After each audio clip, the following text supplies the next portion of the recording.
Hello friends, எல்லோரும் எப்படி இருக்கீங்க? நல்லா இருக்கீங்களா?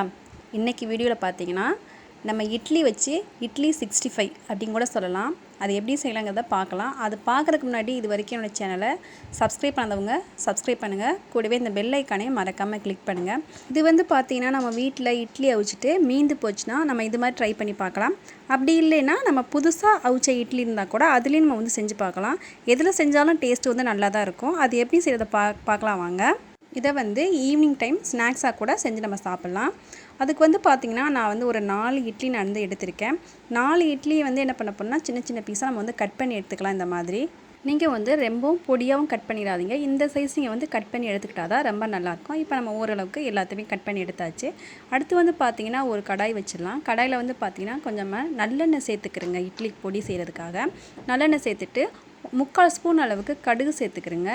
கடுகு பார்த்திங்கன்னா நல்லா வெடித்து வரட்டும். வெடித்து வந்ததுக்கப்புறமா இந்த ஸ்பூனில் 1/4 ஸ்பூன் அளவுக்கு நான் உளுந்து சேர்த்துருக்கேன். நம்ம இட்லியில் உளுந்தை கடித்து சாப்பிடும்போது ரொம்ப நல்லாயிருக்கும். அதுவும் நல்லா பொன்னிறமாக வந்ததுக்கப்புறமா ஒரு கைப்பிடி அளவுக்கு கருவேப்பிலை நல்லா சின்னதாக நம்மளால் எந்த அளவுக்கு சின்னதாக கட் பண்ண முடியுமோ அந்தளவுக்கு கட் பண்ணி சேர்த்துக்கலாம். அது கூடவே பூண்டு பாருங்கள், எந்த அளவுக்கு சின்னதாக கட் பண்ண முடியுமோ அதே மாதிரி பூண்டே நம்ம கட் பண்ணி சேர்த்துக்கலாம். அடுத்து இதை கொஞ்சம் லைட்டாக வதக்கி விட்டுருங்க. அந்த பூண்டோட ஸ்மெல் போகட்டும். அதுக்கப்புறம் வெங்காயம் பார்த்திங்கன்னா ஒரு வெங்காயத்தில் பாதி வெங்காயம் தான் நான் எடுத்திருக்கேன்.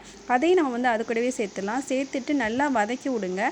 வெங்காயம் பார்த்திங்கன்னா அந்த கலர் நல்லா மாறி நல்லா கண்ணாடி போல் நல்லா மாறி வரணும். மாறி வந்தது தான் நல்லாயிருக்கும். ஏன்னா இது எல்லாமே இட்லியோடு சேர்ந்து சாப்பிடும்போது டேஸ்ட்டாக இருக்கும். இப்போ மசாலா பொருள் சேர்த்துடலாம். மசாலா பொருள் என்னென்னு பார்த்தீங்கன்னா இட்லி பொடி தான் நான் சேர்க்குறேன். இட்லி பொடி வீட்டில் அரைச்ச இட்லி பொடி இருந்தால் 1 ஸ்பூன் சேர்த்துக்கிறேங்க. இதே கடையில் வாங்கின இட்லி பொடியாக இருந்தால் 3/4 ஸ்பூன் அளவுக்கு நம்ம சேர்த்துக்கலாம். நமக்கு காரம் எந்த அளவுக்கு தேவையோ அந்த அளவுக்கு நம்ம இதை சேர்த்து எடுத்துக்கலாம். அதெல்லாம் சேர்த்துட்டு அதோட ஸ்மெல் போகிற மாதிரி ஒரு 2 நிமிஷம் வதக்கி விட்ருங்க. வதக்கி விட்டுட்டு நம்ம கட் பண்ணி வச்சுருக்க இட்லியையும் அது கூடவே சேர்த்துடலாம். இட்லியை சேர்த்துட்டு நல்லா மிக்ஸ் பண்ணி விடுங்க. நல்லா மிக்ஸ் பண்ணி விட்டுட்டு அந்த மசாலா எல்லாமே இட்லியில் நல்லா சாரட்டும். ரொம்ப நேரம்லாம் வேகணும் அப்படிங்கிறது கிடையாது.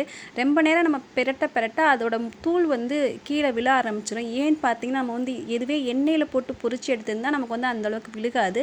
ஆனால் இந்த மாதிரி செஞ்சு கொடுத்தாலும் நல்லா தான் இருக்கும். பசங்க சாப்பிடுவாங்க. டேஸ்ட் நமக்கு கிடைக்க தான் செய்யும். ஆனால் எண்ணெயில் பொரிச்சு அந்த தூள் மாதிரி சிந்தாமல் இருக்கும். ஆனால் இது கொஞ்சம் நல்லா பொசுன்னு இருக்கிற மாதிரி இருக்கும். நமக்கு எந்த மாதிரி விருப்பப்படுறோமோ நம்ம அந்த மாதிரி நம்ம செஞ்சு போட்டுக்கலாம். பசங்களுக்கு காலையில் ஸ்கூலுக்கு போகும்போது நம்மளை சீக்கிரமாக எழுந்திரிச்சு செய்ய முடியாது பார்த்திங்களா.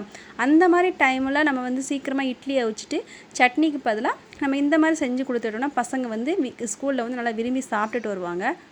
இந்த இட்லிக்கு சட்னிலாம் எதுவுமே தேவைப்படாது. நம்ம அப்படியே சாப்பிட்லாம். நம்ம சாப்பிடும்போது அந்த கருவேப்பிலை, கடுகு, பூண்டு எல்லாமே சேர்ந்து நம்ம சாப்பிடும்போது அதோட டேஸ்ட்டு ரொம்பவே சூப்பராக இருக்கும். நீங்களும் உங்கள் வீட்டில் இது மாதிரி ட்ரை பண்ணி பாருங்கள். நீங்கள் ட்ரை பண்ணி பார்த்துட்டு எப்படி இருந்துச்சா அப்படிங்கிறத கண்டிப்பாக கமெண்ட்டில் எழுதி அனுப்புங்க. இந்த வீடியோஸ் பிடிச்சிருந்துச்சுன்னா என்னோடய சேனலை சப்ஸ்கிரைப் பண்ணால் மறக்காதீங்க.